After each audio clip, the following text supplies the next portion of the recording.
In this lesson, you're going to learn about what the shell is and how to access the shell. And we'll talk a little bit about what the super user account is.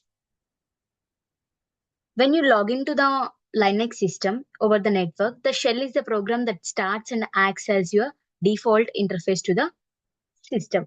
The shell is the default user interface to a Linux system. Let me show how to open a terminal. Here I'm using the Ubuntu operating system. This is the Ubuntu operating system interface. You can simply search in the activities itself like terminal, and then you can click on enter to start it.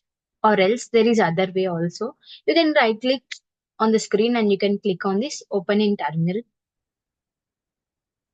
It will open the terminal. Here you can do whatever the commands you need to practice, whatever things you can do.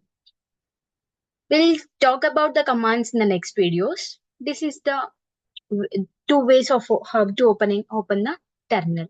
If someone is speaking about the terminal, they are typically talking about the command line interface. Shell takes the commands you type and translate them into actions for the operating system to perform. Right? You know that. Yeah, the shell is nothing more than the application or program that takes the commands you send to it and execute those commands for you.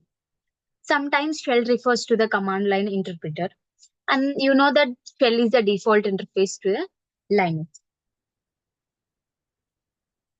Let's see some of the differences of command line interface and the graphical user interface. Command line interface is more powerful than the graphical user interface. Let's take an example. You have several files and you need to perform same operation on all those files. You can do this easily at the shell. If you have 100 documents or 1000 documents to rename, you could run a command at the shell all 100 ones. You can rename it simply. But however, if you are using the graphical user interface, you have to click on the first file and then you need to rename it. Click on the next file, rename it, and third file. We have to repeat that same process more than 98 times, right? In this case, command line is a much better solution. With the command line and be able to use it effectively,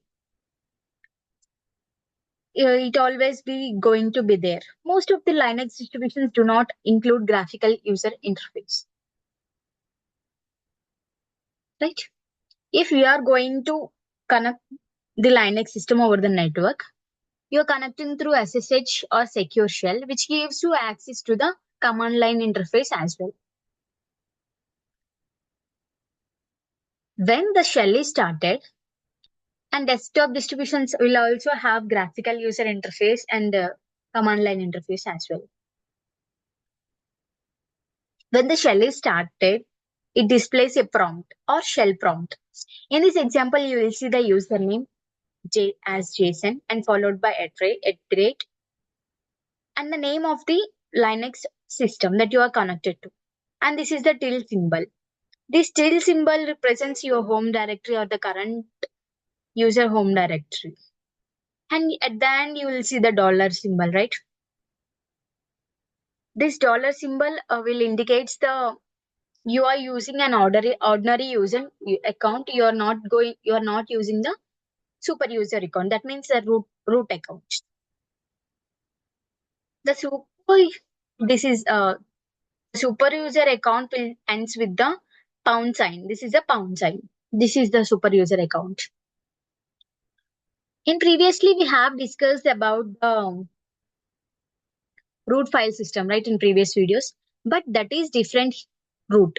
Here root means the name of the account.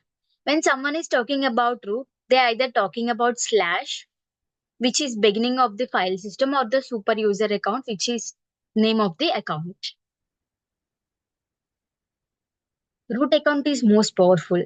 The root account is similar to administrator account on Windows system. Anything that can be done on your Linux system can only be done by the root user.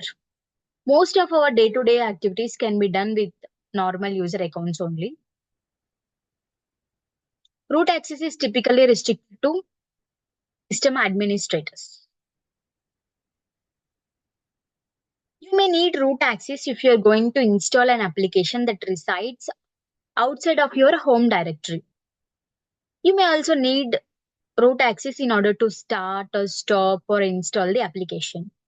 Applications that run as servers need root access to start or stop. For example, you need root access in order to start a web server. However, you don't need or you don't want a special privileges to start a normal applications like web browser. We can simply log into the web browser. No restrictions for that, right? Yeah. In our day-to-day activities,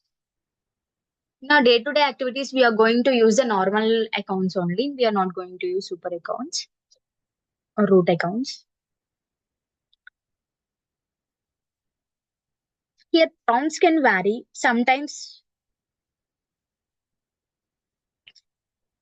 they are very simple. They have only one character, like dollar or the percentage.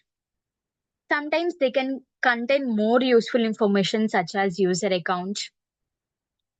You are using the name of the directories.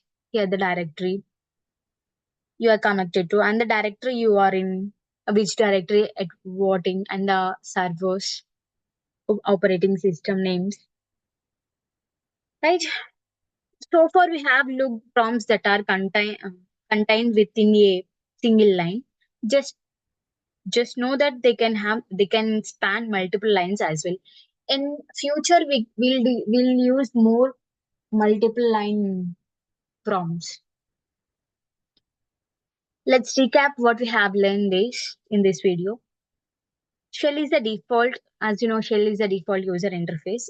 If you connect to the Linux over the network using SSH, you'll automatically present a shell.